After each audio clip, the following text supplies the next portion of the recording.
Hi guys, welcome to my channel. आज का हमारा टॉपिक है बच्चे क्यों रोते हैं।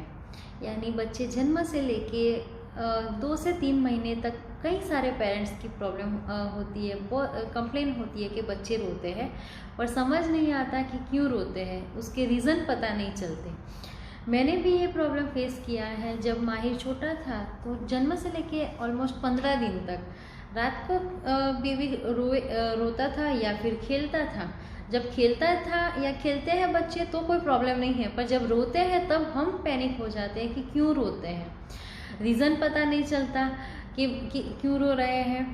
तो जब हम डॉक्टर को मिले, पीडियाट्रिशियन को, माहिर के पीडियाट्रिशियन को मिले, तब उन्होंने चेकअप किया माहिर का कि वो सब ऑलराइट है कि नहीं। तो इंटरनली सब ठीक था, उसको कोई प्रॉब्लम नहीं था। तो बाहर एक्सटर्नल जो फैक्टर थे उसके उन्होंने रीज़न दिए और 8 रीज़न मुझे दिए जो मेरे लिए बहुत हेल्पफुल रहे, मुझे यूज़फुल रहे। मुझे पता चला कि इन रीज़न में से कोई एक हो सकता है जिसकी वजह से माहिर रोता है। तो उसमें से सबसे पहला और कॉमन जो हम बोल सकते हैं कि रीज़न है वो है भूख। अगर बेबी भूखा होगा, उसको भूख लगी होगी, हंग्री होगा, तो वो आपसे दूध फीडिंग के लिए रोएगा।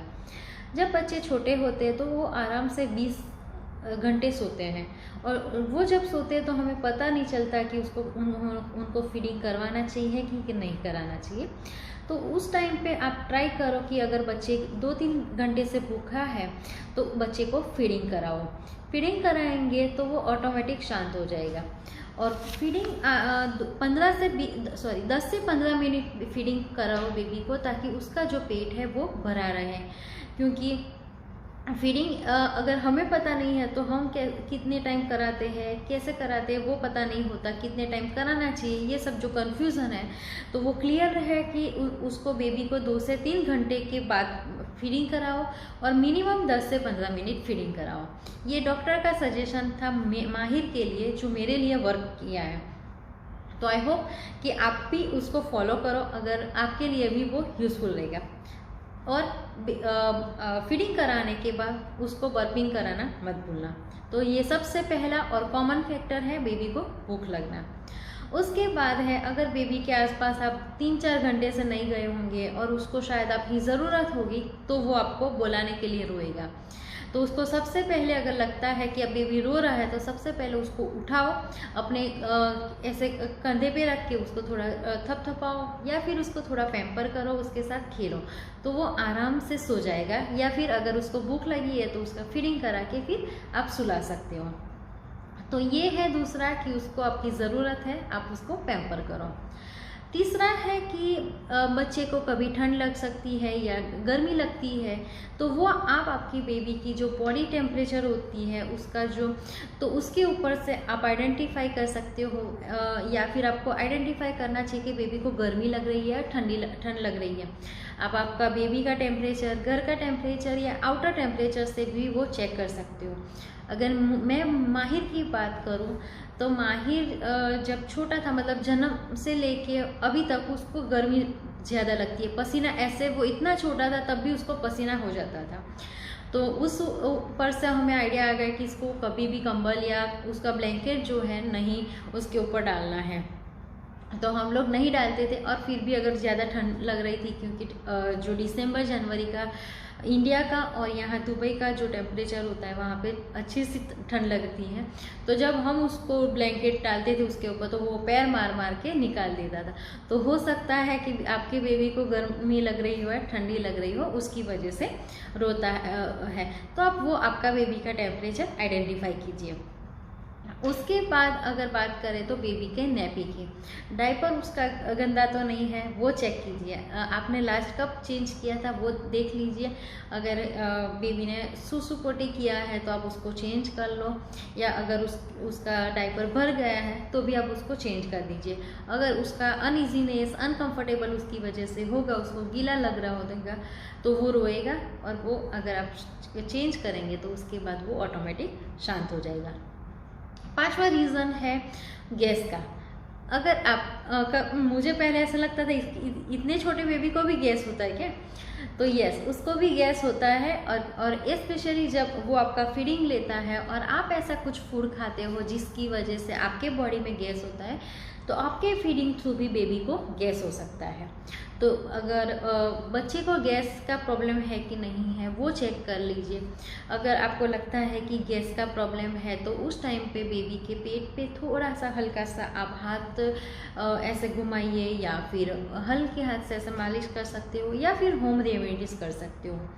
मैं क्या करती थी, एक दो बार माहिर को जब ये गैस का प्रॉब्लम हुआ था तो थोड़ी सी हींग पानी में मिक्स करके उसकी जो नाभि है उसके आसपास 1 मिनट के लिए, आधी मिनट या 1 मिनट के लिए रख देती थी।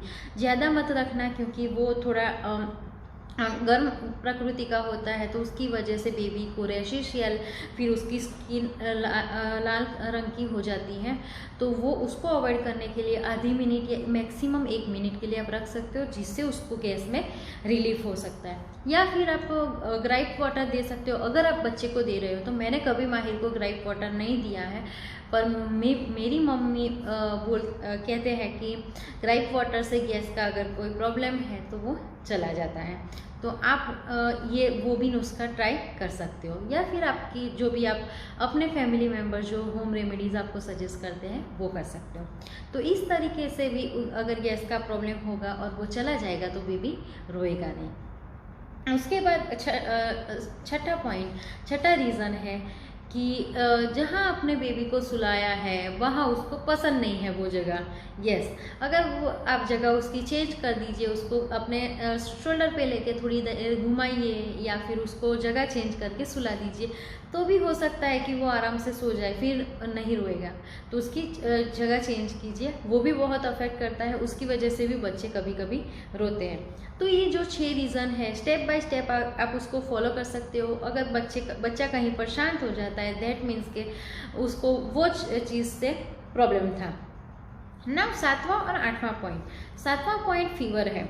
अगर ये सब चीज़ करने के बाद भी अगर बच्चा नहीं रोता है, अगर बच्चा शांत नहीं होता है, बच्चा रोता रहता है, दैट मीन्स कि उसको इंटरनल कोई प्रॉब्लम है, कहीं पेन हो रहा है या फिर उसको बुखार है, तो उस टाइम पे आप उसका टेम्परेचर चेक करो। अगर टेम्परेचर हाई आता है 37.5 के आसपास आता है तो उसको तुरंत दवाई दीजिए। अगर आपके पास दवाई नहीं है जो पर्टिकुलर पीडियाट्रिशियन प्रिस्क्राइब करके देते हैं, तो आप उसको डॉक्टर के पास ले जाइए, कंसल्ट कराइए, उसके बाद ही दवाई दीजिए।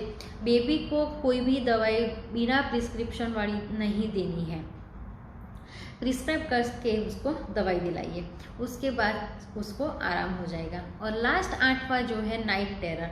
कभी कभी आप मार्क करना कि बच्चे सडनली रात को रोने लगते हैं, तो वो क्यों रोने लगते हैं। तो माहिर जैसे अप्रॉक्सीमेट 6-8 महीने का था तब वो रोने लगता था सडनली, एकदम से भर ऊँग में होता है और भर नींद में होता है और नींद के दौरान वो रोने लगता है। तो वो जब नींद में होते हैं और रोने लगते हैं तो उस टाइम पे आप अपने डॉक्टर को कंसल्ट जब मैंने किया था तब उन्होंने बोला था कि ये नाइट टेरर, इसको हम मेडिकल टर्म में बोलते हैं।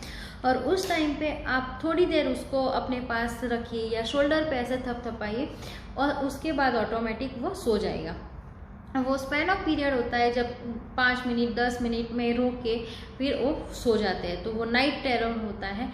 और उसके लिए मुझे जो रेमेडी दी थी वो था मध। जो हनी होता है वो एक चम्मच लेके उस चम्मच को बेबी को दे दीजिए, उससे उसको रिलीफ मिलेगा तो वो शायद सो जाएगा। तो ये थे 8 रीज़न जिसकी वजह से बच्चे रोते हैं। और आई होप कि ये आप कुछ ट्राई करेंगे तो आपके बच्चे भी शांत हो जाएंगे। तो ये वीडियो आई होप कि आपके लिए इन्फॉर्मेटिव रहा हो तो उसको लाइक करिएगा, आपके एक्सपीरियंस ज़रूर से शेयर करिए कमेंट में। और एक छोटा सा अनाउंसमेंट हम लोग आज करने वाले हैं, वो है कि जब माहिर का अभी नवंबर में बर्थडे आ रहा है तो उसके बर्थडे के दिन हम लोग एक कॉन्टेस्ट का अरेंजमेंट कर रहे हैं।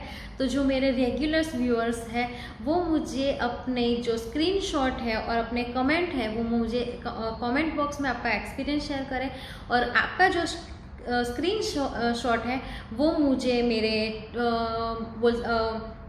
इंस्टाग्राम पे या फिर मेरे ईमेल एड्रेस पे जो मैंने डिस्क्रिप्शन में ऑलरेडी दिया हुआ है वहाँ पे भेजिए।